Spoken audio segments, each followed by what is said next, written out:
We're live.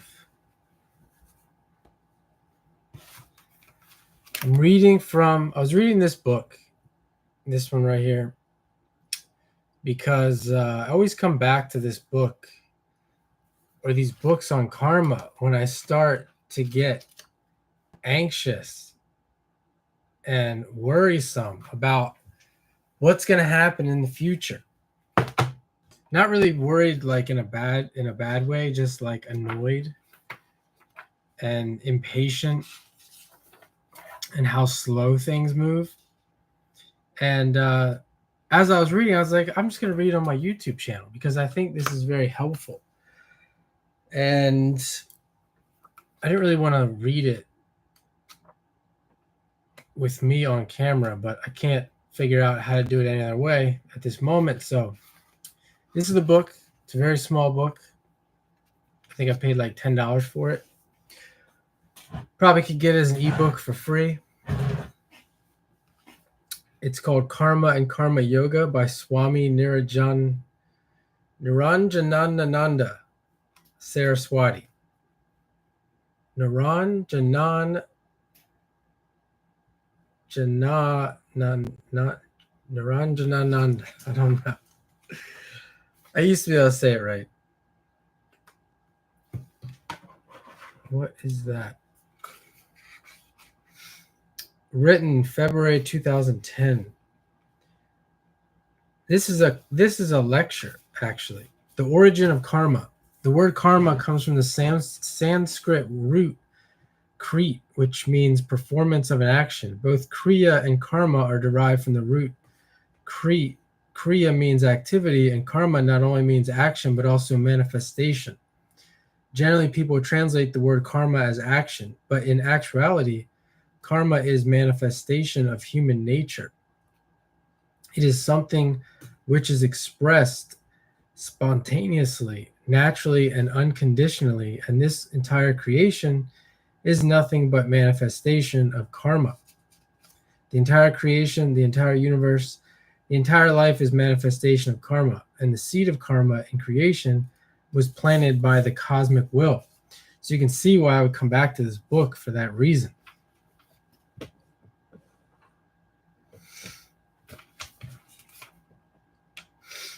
Because everything, according to this, everything, entire creation, is nothing but manifestation of karma.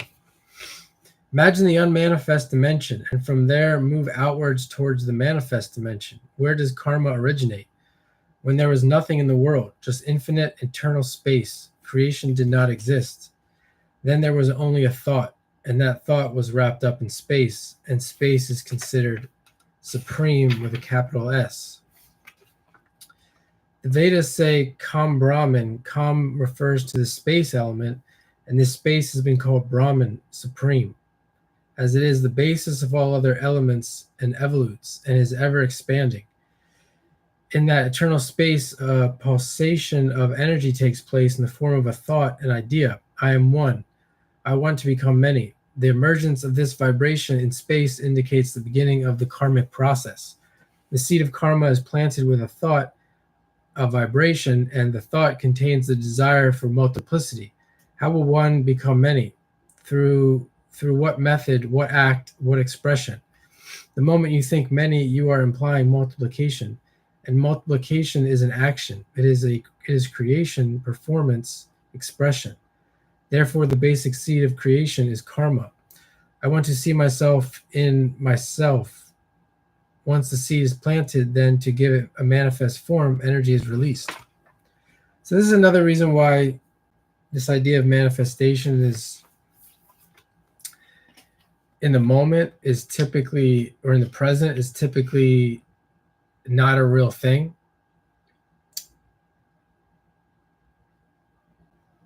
Because your life, in a sense, that thought that created your life occurred a long time ago. The thought that contains everything that your life is to be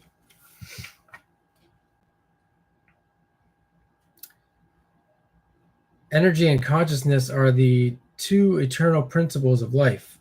These two become the basis of the world, and the work of creation begins. Through karma, life evolves, creation expands, and the universe is formed. And at the time of dissolution, it is through karma that all these are destroyed. I mean, that's pretty heavy right there. It's pretty deep. Life, through karma, life evolves, creation expands, and the universe is formed. So it's like you are part of some kind of evolution.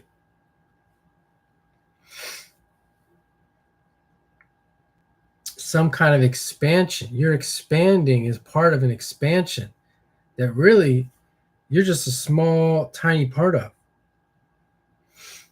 The manifest creation, the manifest nature is known as Prakriti in Sanskrit. Pra is the prefix indicating the highest, the best, the strongest. Krit indicates performance or expression, and I at the end represents the energy or Shakti factor. So the literal meaning of the word Prakriti is the energy, the power through which the highest and the best expression or performance can manifest.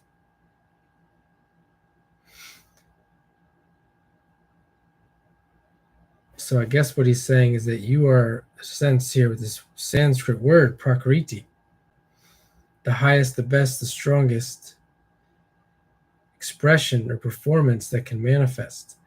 Prakriti is the force responsible for the emergence of the universe and of life in all its varieties. When life emerges from Prakriti, it is subject to the law of karma. Everything in this creation is subject to the law of karma. There's nothing which is free from karma. The tree which grows is bound by karma. The sun that shines is bound by karma. The fire that burns is bound by karma.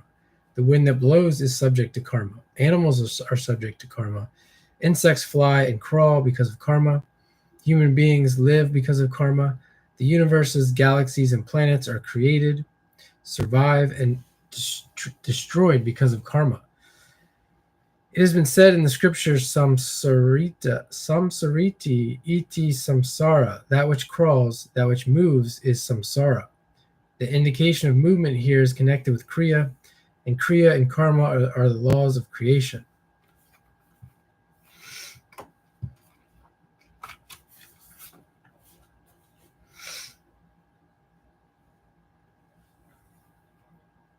Every being in creation undergoes the process of karma. The bacteria, an animal, a bird, a tree, a rock, and a human being. The difference is that a human being knows that he is performing karma due to his faculty of intelligence, while the other creatures do not know. See, that's where I think a lot of people, a lot of these creatures, so-called people, they might be like still thinking that they're animals and they don't want to know. They don't want to have intelligence.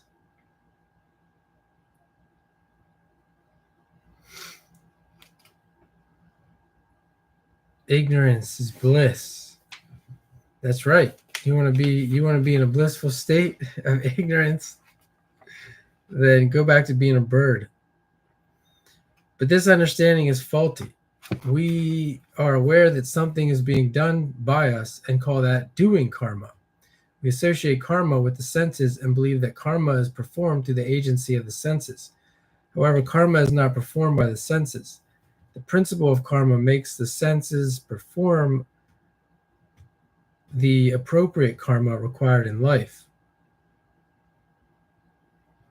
The senses do not possess independent intelligence. The principal law and discipline of karma makes the senses, body, and mind perform karma, and that is what we perceive. So we are perceiving what karma is making us do. I could be wrong. I'm just giving you my interpretation, what I'm kind of reading here. That we are observing through the senses, feeling, seeing our life unfold in front of us, what karma makes us do. Karma, however, thus the visible, perceptible world which a human being can experience through the senses is suffused with karma. Karma, however, has a companion without which it cannot act itself out, cannot manifest itself. While this companion exists, Prakriti performs karma. We perform karma, the universe performs karma, but if this companion is not there, karmas cannot be executed properly. This companion is called dharma. The whole creation performs karma according to its dharma. Dharma means appropriateness or order. It is not religion or religious concept, and was only associated with religion much later. But when karma was born, dharma also took birth. They are twins and they assist each other. Look at nature. Everything in nature takes place according to an order, a dharma. A tree grows according to its dharma. Seasons change according to dharma. Karma and dharma, performance and order, are the two foundations of life and creation. So it sounds like that would be the dharma is what a lot of us are using our free will. At times in life, we use our free will to hold off or reject that order.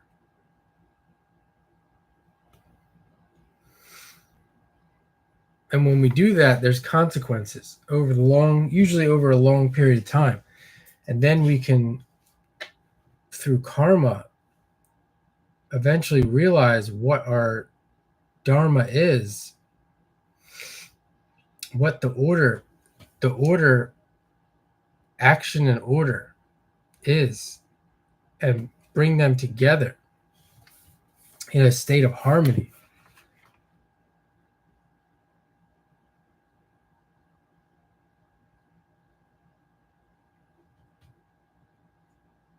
And maybe if we don't, you could call that suffering.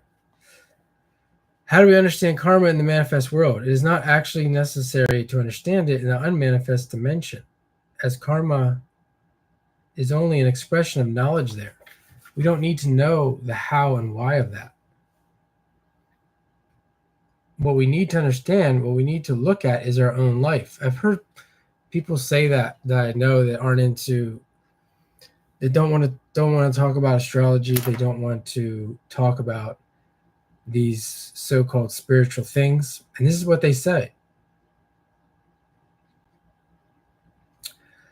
I don't want to know the how and why of the unmanifest world, what happened before my life. I don't want to know those things, or I don't see the point. I don't see the point of knowing those things that I cannot know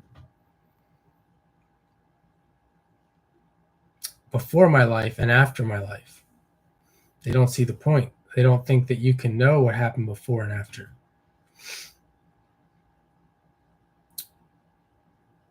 That would be a majority of the consensus population would think like that.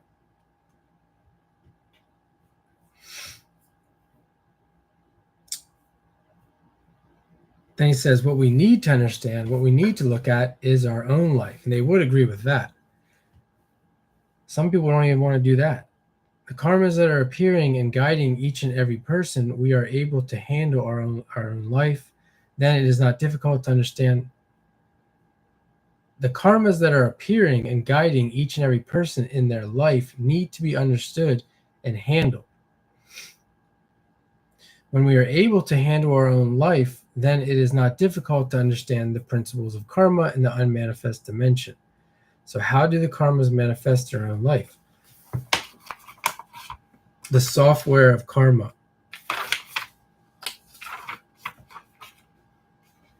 When we acquire this body, it comes with an operating system, an operating software. Initially, when you buy a computer, it comes loaded with basic operating system software.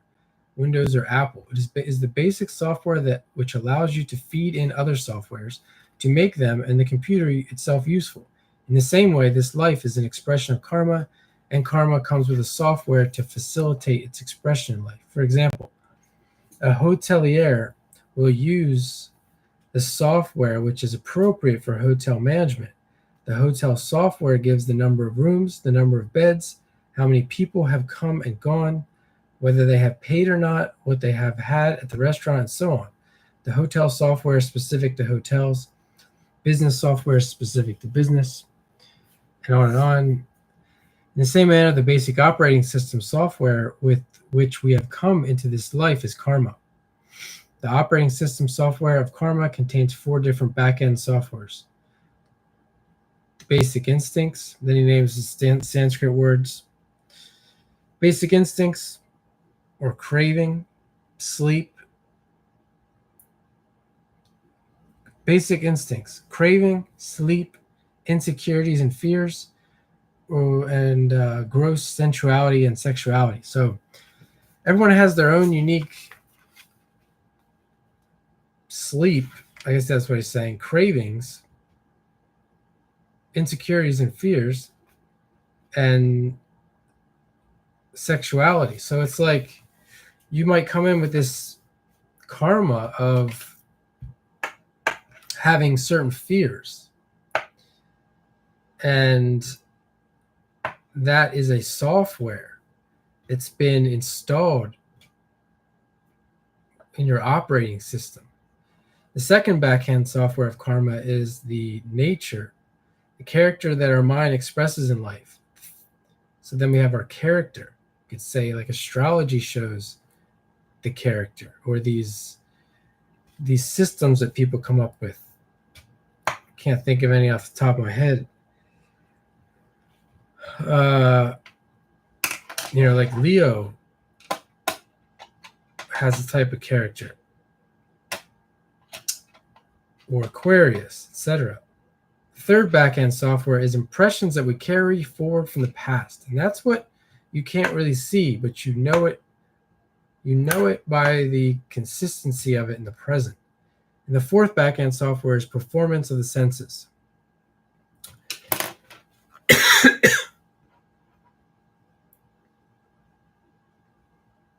These are the back-end softwares that we come equipped with into life. So some people's senses are stronger or weaker than others, or they have different, or senses perform differently. They are given by Prakriti, the force responsible for creation, manifestation, and expression of the cosmic will. Then he gets into consciousness and energy. Consciousness can plan, see, and analyze, but cannot implement without the assistance, help, and support of energy, or Shakti. If a blind person and a lame person wanted to come to this program, how would they come? The lame will sit on the shoulders of the blind and direct the blind to walk. The blind will depend on the vision of the lame for guidance and direction. In order to fulfill a role and a purpose, they both have to help each other. In the same way, consciousness and energy help support and assist each other.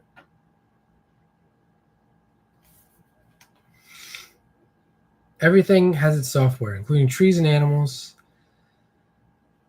rocks. Quantum physics describes how the consciousness in the stone can be awakened by the connecting with the energy center of the stone. The first set of software consists of the basic instincts. The second set is the mental nature. The third is the impressions of the mind, the samskaras in the psyche. And the fourth set is the function of the senses. All these back-end softwares are known by different names, but they are associated with karma. So a lot of what the psychologists get into, they're really learning about a person's karmas. So I'm going to skip that part, this part here, and get into the summary in about 20 seconds.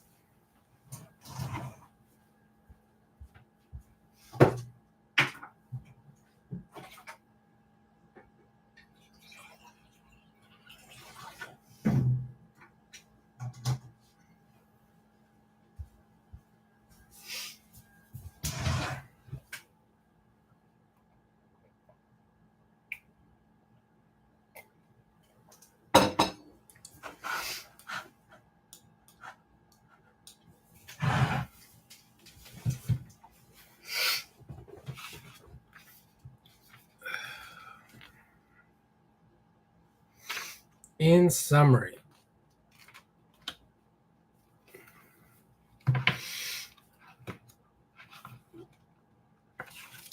I think these are the pictures from the lecture.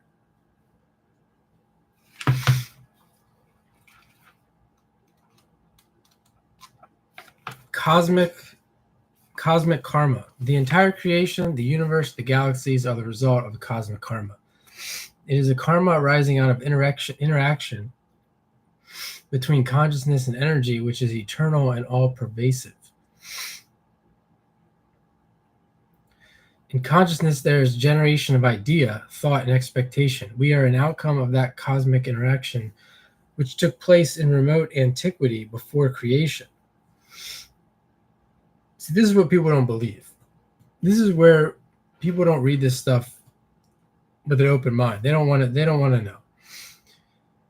Creation was the product of, we are an outcome of that cosmic interaction, which took place in remote antiquity before creation. Because see, that stirs up all kinds of ideas and thoughts that the ego doesn't like.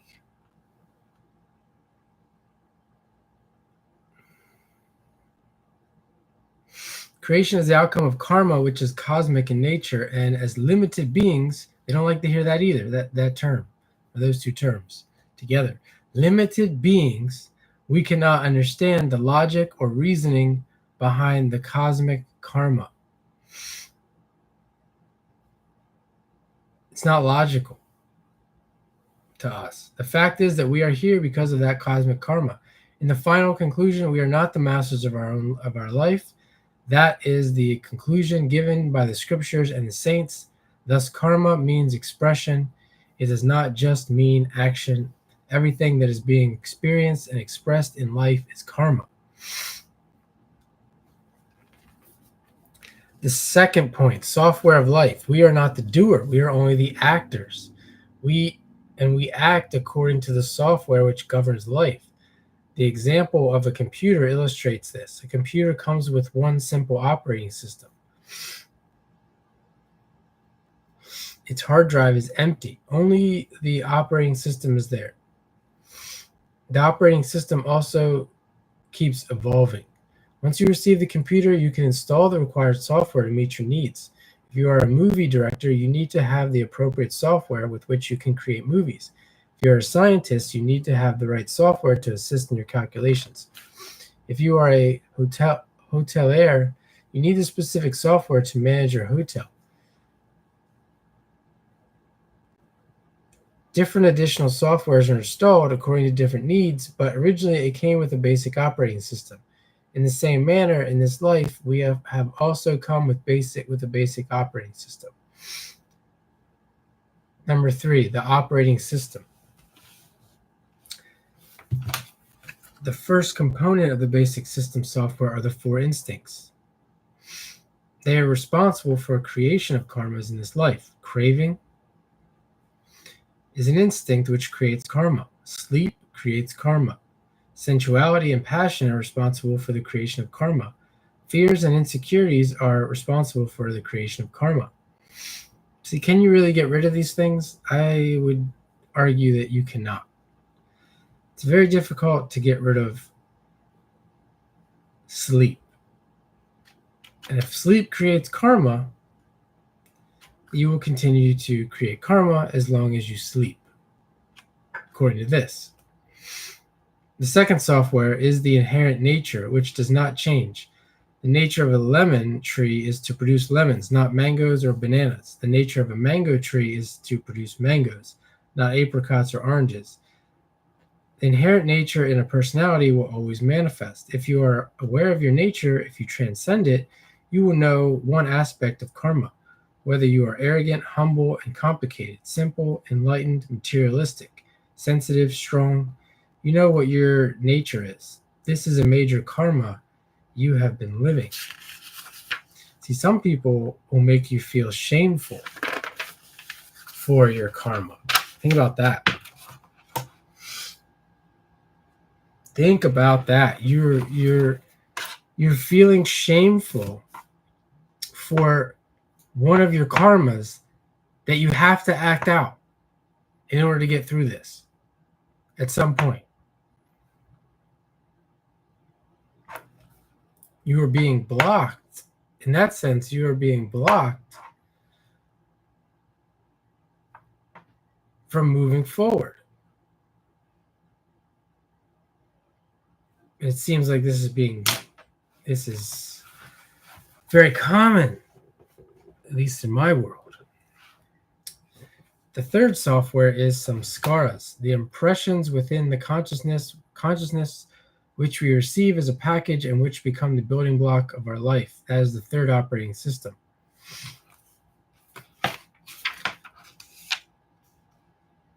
Also, the fears here.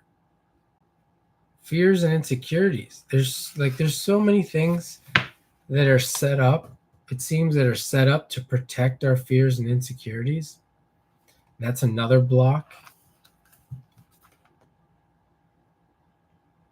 The fourth operating system, which includes the senses and the application and association of the senses with other sense objects in search of happiness, pleasure, contentment, and fulfillment. Senses also become a part of the human karma. We are born with these operating systems in our computer. Different softwares are fed in as and when required. Choices which are created by our culture, tradition, society, family, gurus, and teachers. At different times in our life, we use these different softwares to elevate, uplift, and clear the path. So there, I think that's what he's talking about. That as life goes on, different softwares come in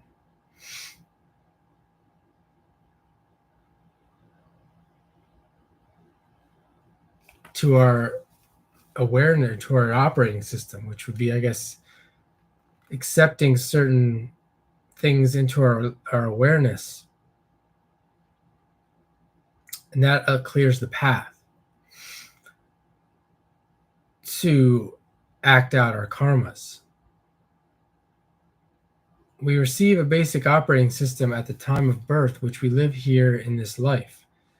After all, we have received this beautiful instrument, this computer, which comes with its basic operating system, but depending on our inclination, we can use one particular software to move forward in life. I came down to this world with a basic operating system, but then my guru fed in me a new software of sannyasa, and I am living that. I am expressing that.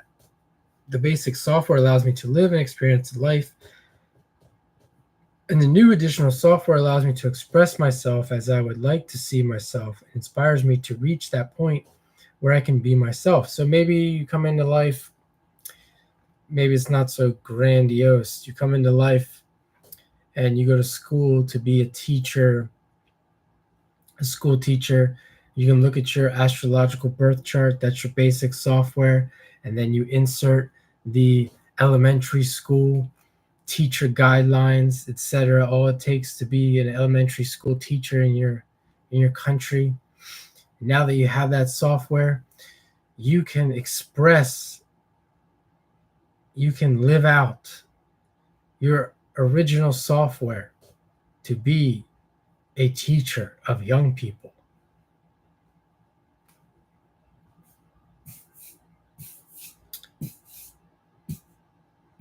And simultaneously avoid the boringness of a 9-to-5 cubicle job in an office, where someone else has the reverse.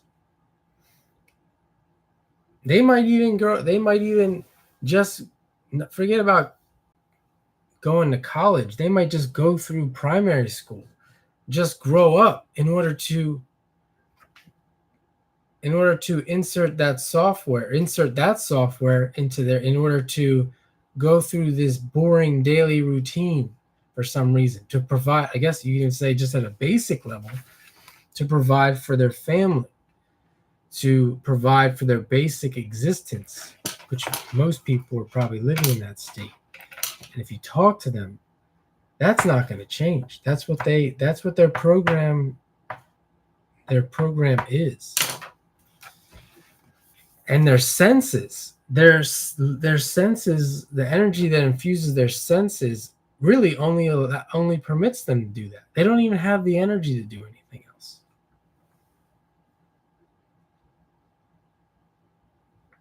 Freedom from karma. Is it possible to become totally free from the karmas in this life? Yes, but not for you. For me, yes, because your path and destiny are different from my path and destiny. You are here for a few days. Okay, so he's talking to the people he's lecturing. Because your path and destiny are different from my path and destiny. You are here for a few days, the people on the retreat. Then you will go back home to your friends, family, society, profession, home, likes, dislikes, ambitions. Coming here is only a pastime for you. Your actual life is lived outside. Therefore, you can't be a saint. You can be a grihastha, a social person. A grihastha, you can only, as a grihastha, you can go only so far because that path will take you only that far, which is to make you a better social person, a sad grihastha. Beyond that, don't have any expectation from yourself as long as you are outside in the world with your duties, responsibilities, attachments, and environment. Someone recently said to me they thought this was their last life. Not according to this. And he talks about this. He's talking about himself. In the ashram, it's possible to free yourself from karmas because there are no expectations from you other than the duties that you have to maintain your life in the ashram. But when you leave and you go into society, the world that we live in, for example, I think that I'm relatively, at this point right now in my life, maybe for most of my life, but just especially at this point, I'm relatively free. However, the reality of it is I still have responsibilities in order to keep my life, my karma going, so I can expire my karmas. I still have to maintain a job to make money to sustain myself in this property that I live on. I also have responsibilities to family members that if I alleviate myself of those responsibilities, things tend to happen because I've tried it before. I'm not going to get into what those things are.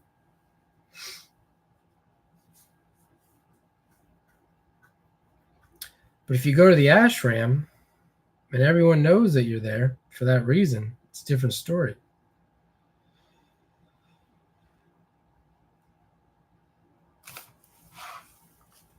Beyond that, don't have any expectations from yourself as long as you are outside in the world with your duties, responsibilities, attachments, and environment.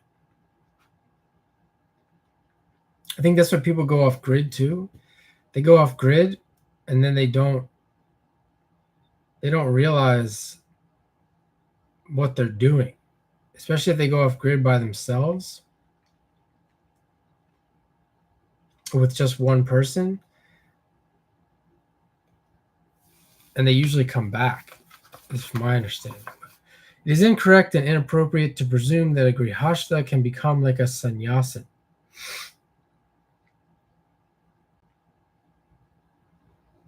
Your path is different. My path is different. You have your commitments and obligations, which are social. I don't have those commitments, neither to family nor to material possessions. This ashram is not mine. I can leave it in the blink of an eye if I have to. But a householder cannot leave their home, no matter how hard they try. Freedom from karma is only attained by those who have renounced or developed detachment from everything around them. Nothing influences them. So I guess what he's saying is that it is possible. You could think it's possible for some people. Like I said, I think I have a relative degree of freedom when it comes to this idea of detachment from things, but I cannot, from experience, I've realized that I cannot detach myself from everything in the social world to become someone like a sannyasin, even though I don't have children or essentially live in a household like he's referring to. When this kind of detachment takes place from karma, then two states are attained. One is vidhamukta, freedom from the confines of senses, and other is of Jivan Mukta, freedom from the bondage of karma in life. As a social person, you can only go up to freedom from the sensory attractions, not beyond it. No matter how much you meditate or how much you spend in the ashram, the condition in which you are living and growing in will only allow you to become free from the influences of the senses. Whereas a sannyasin is alone, nobody in front, nobody behind, nobody on top, nobody below. If we are determined and convinced and make the necessary effort, then we can attain Jivan Mukta, freedom from life, as there is nothing to tie us to the ground except Guru and God. If you are determined and you are convinced that you are a Jivan Mukta, so it says Jivan Mukti. I'm not convinced that I'm a Jivan Mukti.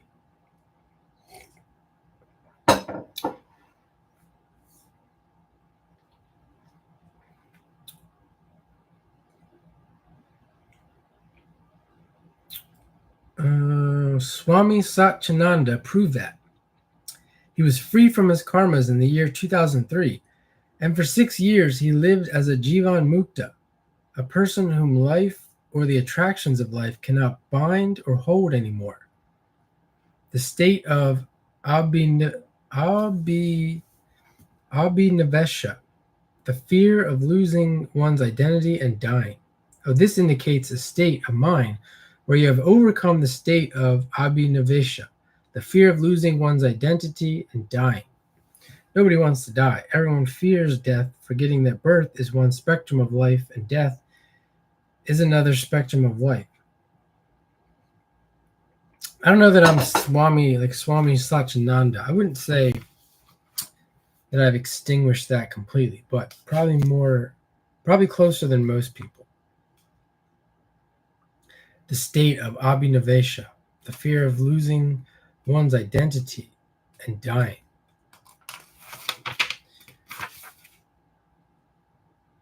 All are chasing a mirage of water in the desert, and this is the failure of understanding in people who do not understand the principles of spiritual life. However, freedom from karma is attainable by a sannyasin as a Jivan Mukta, and by a social person as a Videha Mukta. So freedom from karma is attainable by a sannyasin as a Jivan Mukta, and by a social person as a Videha Mukta. The gunas and karma.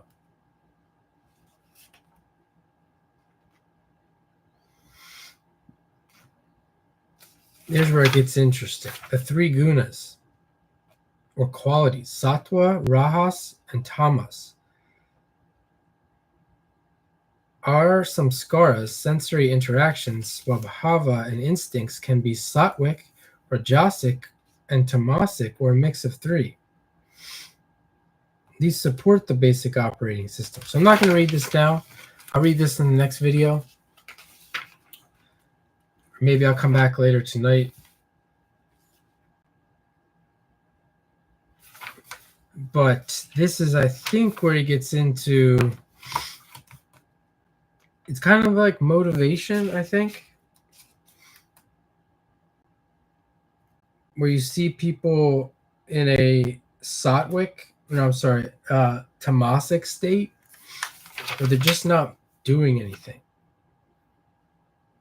The trees, the sun, the stars, the planets indicate tamas. It's like the coming into the conditioned state of being, where the mind is fixated on a thought, idea, or perception, whether good or bad, is a tamasic state of mind. It's like a lot of people are in a tamasic state because that, relative to karma or extinguishing karma, because that keeps them here on earth. That keeps their life being consistent. That's why people so-called spiritual people get upset with people that don't want to learn or that aren't open-minded, even just aren't open-minded. They can't be open-minded. They're in a tamasic state, because to be open-minded could risk moving out of that tamasic state into a rajasic state, which would change their life, which they don't want to do. Someone just came in the chat. I'm ending chapter 1 of this book. If you have any comments, questions, speak now, because I'm going to take a break. Out they go. Out they go. Must not be attractive enough. I'm just kidding. So I'll be back in the stream.